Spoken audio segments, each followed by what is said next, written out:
Hello, I welcome you all in this course on mechanical measurement systems. Today we will discuss zero and first order systems. In today's lecture, I will be covering zero order system, first order systems, and I will be giving some example on first order system.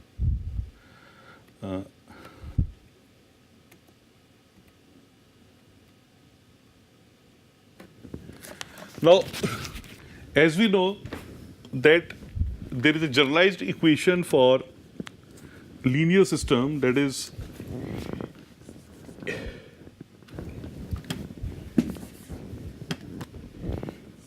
an dn qo by dt raised to power n plus a n minus 1 d n minus 1 qo dt to power n minus 1 and so on, plus a1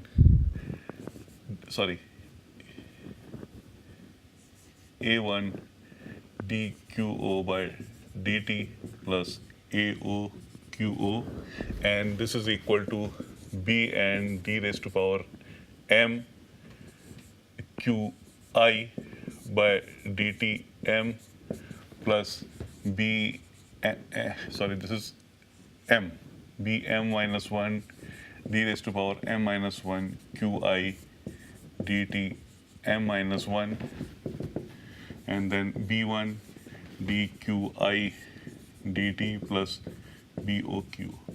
So this equation is capable enough to address any type of linear system.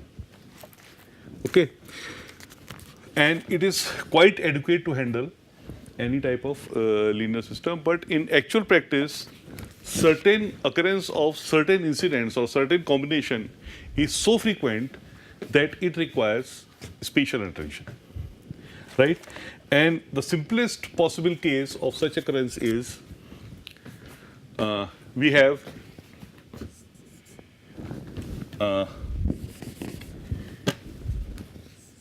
AOQO is equal to BO, this is QI,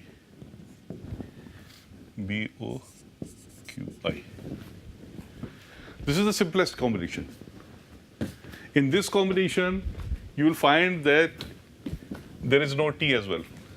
In other, if you go for the higher orders, you will be finding this T, right? But in this combination, there is not only simply say the constant parameter output, constant parameter input. Now, if you want to have output-input relationship, then QO is equal to BO by AO QI, right? And by simply this equation, and this BO by AO is nothing but static sensitivity K. So QO is equal to KQI. Now, this type of system is known as zero order system. Zero order.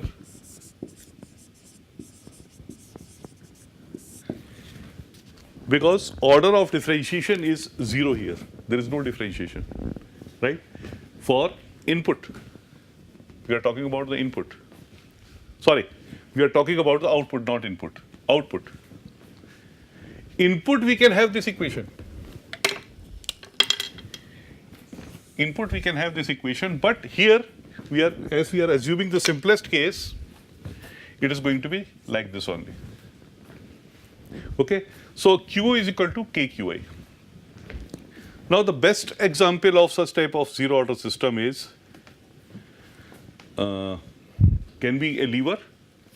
A lever is also a zero order system, or a potentiometer. A very good example of this zero order system is a potentiometer. A potentiometer is a device, if you remember, it can produce a gradient in EMF. It means suppose there is a battery connected across a wire. This is potentiometer wire. Normally it is arranged in a spiral way. I mean, there are 5 or 10 or 20 depending upon the sensitivity which is required. So all those things we will not discuss here. So this is terminal A, this is terminal B. This is a potentiometer, and now let us say this is earth. and pointer of potentiometer is at a certain distance x from here, right? Then the output of potentiometer is going to be, that is EO, is going to be equal to, this is x divided by length and EB. This is EB. Because the gradient is EB by L. This is the length of the wire, potentiometer wire. So this EB by L is the gradient across this wire, because this side it has EB, each side it is earth. And this gradient multiply, so the EO is the distance traveled from here. So because, right? And this will give the output of potentiometer. Now here, it can be also compared as EO is equal to K EB. This is static sensitivity. No, static sensitivity is Xi. The input is Xi. Input is Xi. So static sensitivity is going to be EB by L Xi. Because this is input, this is varying, right? The input is varying and we are getting certain voltage as output. So this is, displacement is input and voltage is output.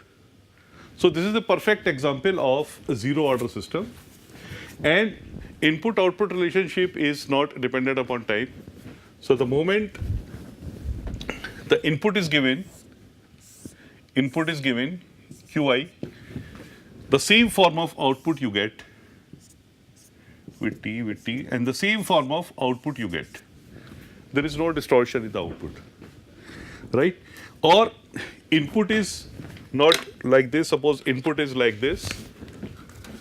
For example, input is like this. Output also you will be getting like this. So output will exactly follow the input. And there is no time lag. Time lag is 0. So it appears to be a perfect example of zero order system. But as we said, as we know, all of us know that no physical model can replace the actual system. So here also, if you look at the system, you will find that this system also is not a perfect system. Reason being, when we measure the output, for the measurement of output, we'll have to provide a voltmeter. And voltmeter, none of the voltmeter has infinite resistance. So voltmeters have certain resistance, and definitely due to that resistance, they will draw certain current. Right? So for a particular location, voltmeter will draw certain current. Now, this stylus is moving. Right? So suppose this V1 reading, suppose E1 reading is, let us say, 5 volts. Voltmeter will draw certain current. Now E2 reading is 50 volts. So current to the voltmeter will increase. Now this will cause change in current. And theoretically we have assumed that this wire is a pure resistance. But again, there is a difference in physical modeling and the actual things. Because actually this wire will have certain self-inductance or capacitance. Due to this, the signal will be distorted. So that is one factor which, if we closely look at this is not exact depiction of zero order system. Theoretically it may be, but practically there are certain issues. Then the second issue is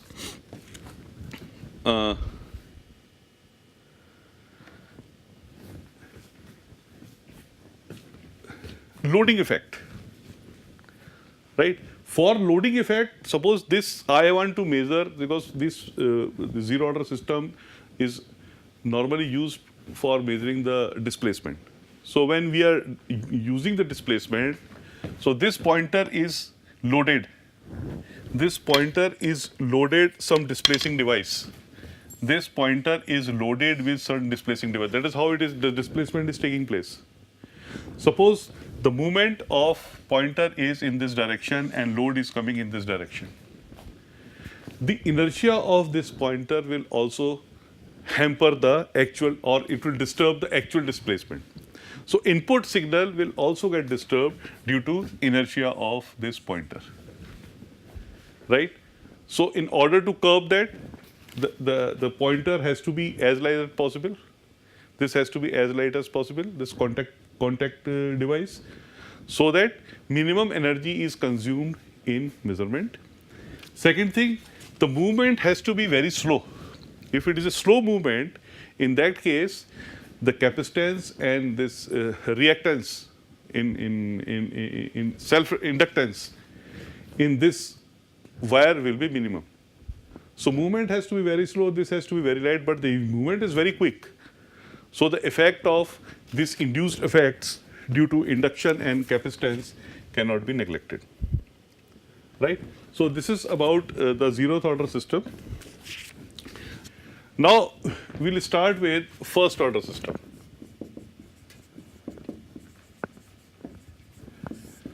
For first order system, first of all we will write the operator Qo by Qid is equal to Bm dm plus Bm minus 1 dm minus 1 plus and so on B1d plus Bo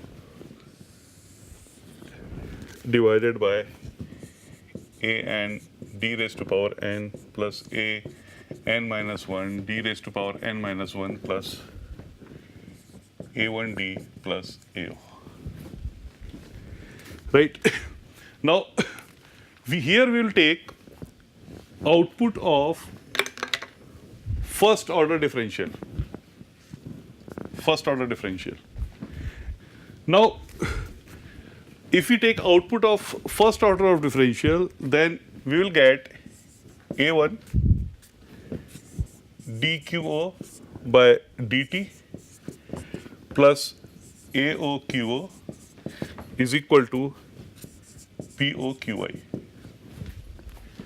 We could go for higher differential forms, but we have found that for many of the engineering applications, BOQi is sufficiently good. Now in this case again, we further modify this bus A1 by AO dQo by dt plus QO is equal to QI multiplied by BO by AO. Now this A1 by AO is known as lambda, time constant, and this can be represented by lambda d plus 1 QO is equal to, this BO by AO is static sensitivity QI. And further, this operational transfer function for first order system, that is QO by QI, can be represented by K by d lambda plus 1. Now for special cases, for example, step input or ramp input, for such type of cases, we will separately deal with those cases. Okay? And now we can take some examples of first order system. And the best example of the first order system is mercury in glass type of thermometer. If you want to go for a mechanical example of first order system, that is mercury in glass type of thermometer. Suppose there is a vessel, right? And vessel is filled some water at a particular temperature, right? And this water temperature is measured with the help of a mercury in glass type of thermometer. It has a bulb. The thermometer has a bulb, right? And the water temperature is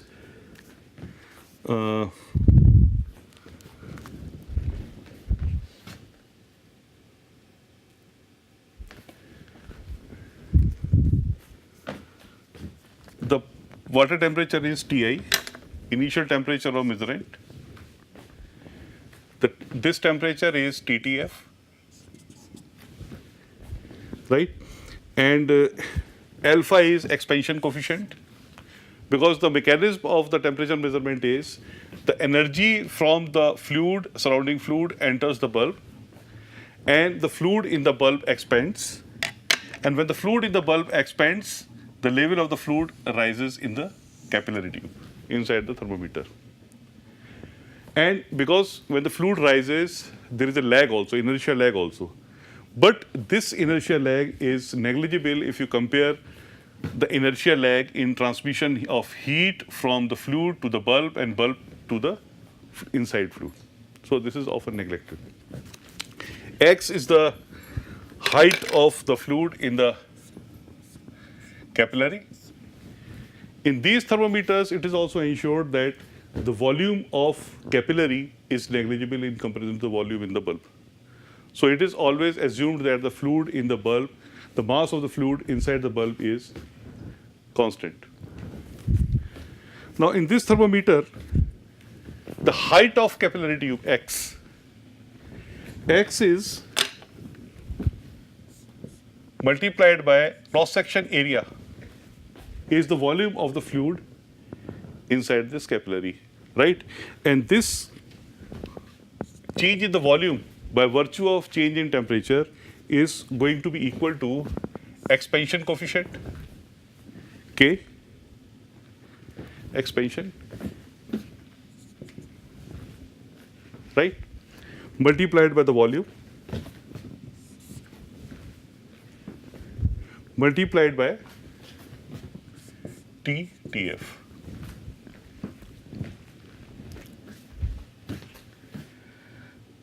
Right? And this TTF is 0 when X is equal to 0. So this is the TTF is change in temperature. Right? And then from here we can find the value of X as KEX VTTF by cross-section area. Right? Now we will do the energy balance.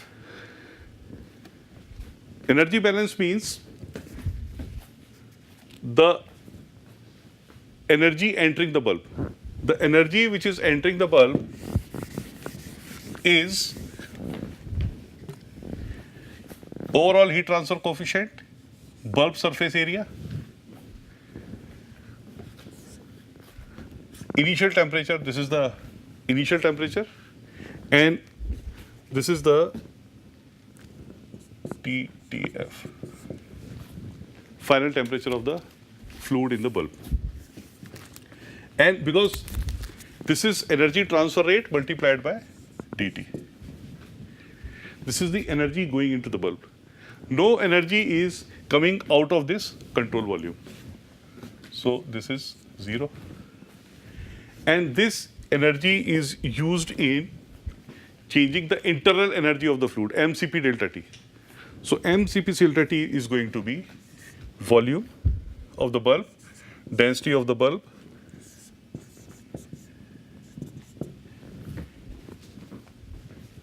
so energy going to the bulb, no energy is leaving the bulb, and this is the energy stored in the bulb, right? And this energy stored in the bulb will ultimately change the volume of the bulb, fluid in the bulb, and the level of the fluid will rise in the tube. Now there are certain assumptions in this analysis, and the assumptions are कि bulb wall, this is a bulb wall, both sides it is a pure resistance. That is the first thing. And there is no heat storage capacity in the film. U is constant.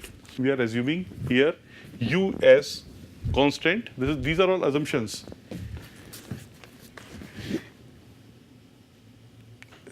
Area of the bulb, this is also constant, right? But this may also change because when the bulb surface is heated, it may expand, or when the temperature is reduced, the surface area may reduce. There is no heat transfer in upstream direction. all the energy coming to the bulb is stored in the bulb itself. So that is another assumption. Another is mass in the bulb remains constant. In fact, it does not remain constant, but mass going out of the bulb is negligible if you compare the mass of the fluid inside the bulb. And specific heat of the fluid is constant. So every derivation has certain assumptions. So this derivation has also certain assumptions. Now, if you remember the previous expression that XO is equal to expansion volume of the bulb divided by area of the tube and TDF, right? Then we can have a equation in terms of XO also. Now, in order to have equation in XO, we will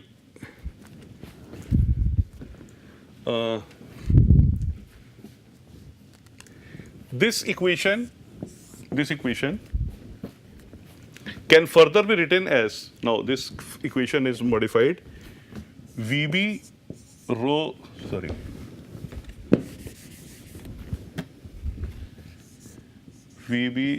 C dTTF by dt plus UA area of the bulb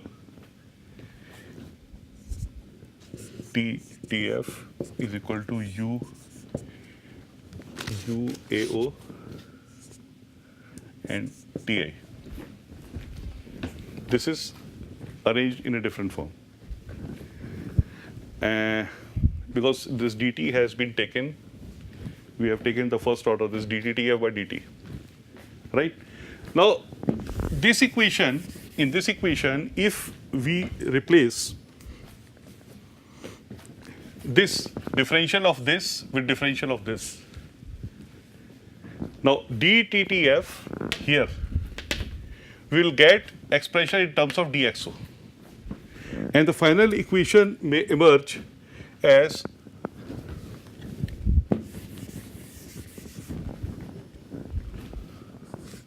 rho C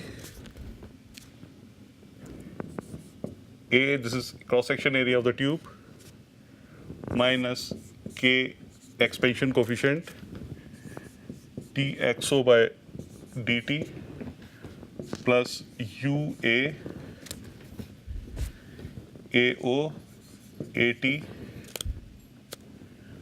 by KEX VB XO plus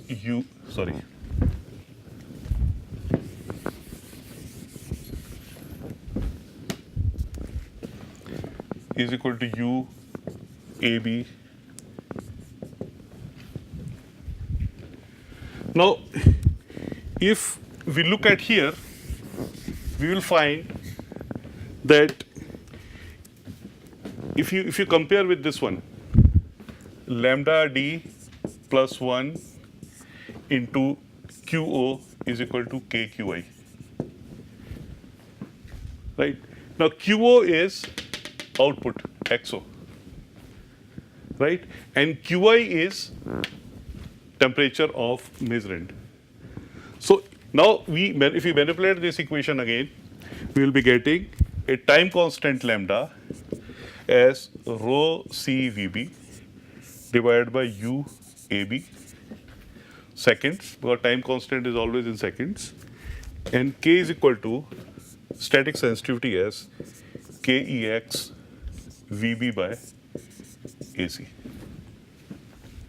Now, this is going to be the time constant, and this is going to be the value of K. If you want to have minimum time constant, then U and AB has to be, or area of the bulb, or AO has to be high, and these values have to be low.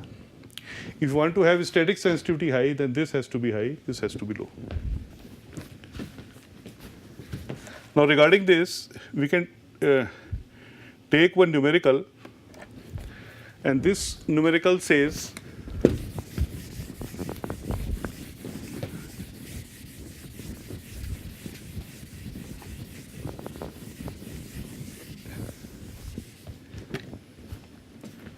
that calculates the time constant of a first order mercury in glass thermometer with inside diameter of a spherical bulb 5 millimeter. Overall heat transfer coefficient is given. So inside diameter of spherical bulb is 5 millimeter. Overall heat transfer coefficient is given 50 watt per meter square Kelvin, right? And specific heat of mercury is given 0.15 kilojoules per kg Kelvin. If the thermometer bulb is a cylinder of same volume and diameter, find the time constant without considering the end area. So, volume of the bulb is pi d cube by 6, and if we are putting the value of d as a 5 millimeter, the volume is 65.45 mm cube. This is the volume of the bulb. Area is pi d square, and again the area we are getting 78.5 mm square. So here this is 78.5. Okay, so lambda is time constant here in this case is rho c VB divided by UAB, or area of the bulb. This we have already derived. So density of the mercury is 13,500 kg per meter cube. This is specific heat of the mercury. Volume we have taken 65.45 into 10 to power minus 9 when we will go into the meters. Then divided by overall heat transfer coefficient. Overall heat transfer coefficient is 50 multiplied by outside area, and that is 78.5 into 10 to power minus 6. If you simplify this, you will be getting the time constant for spherical bulb as 34.02 seconds. Now, instead of having a spherical bulb, we want to have a cylindrical bulb. If for the same volume, the bulb is made cylindrical. When the bulb is made cylindrical, volume is same. So volume we are maintaining same. That is volume is 65.45 mm cube. Right? Now, when it is cylindrical, we have to find the length of the cylinder. So length of the cylinder is pi d cube by 6 is equal to pi by 4 d square into L. And from here, the L is, the length of the cylinder is 10 by 3 mm. Now, in this case, the area of the surface area of the bulb will change. Volume will remain same. So, density, Cp, and volume. The volume will change, and if you calculate the volume by pi dl, right? And then in that case, 52.36 mm cube is the volume. So 52.36, this 65 point, this will be, right. So this is not volume, this is surface area. And this is volume. So volume is pi r square h. So volume is same. So volume we are maintaining same. So volume is 65.45.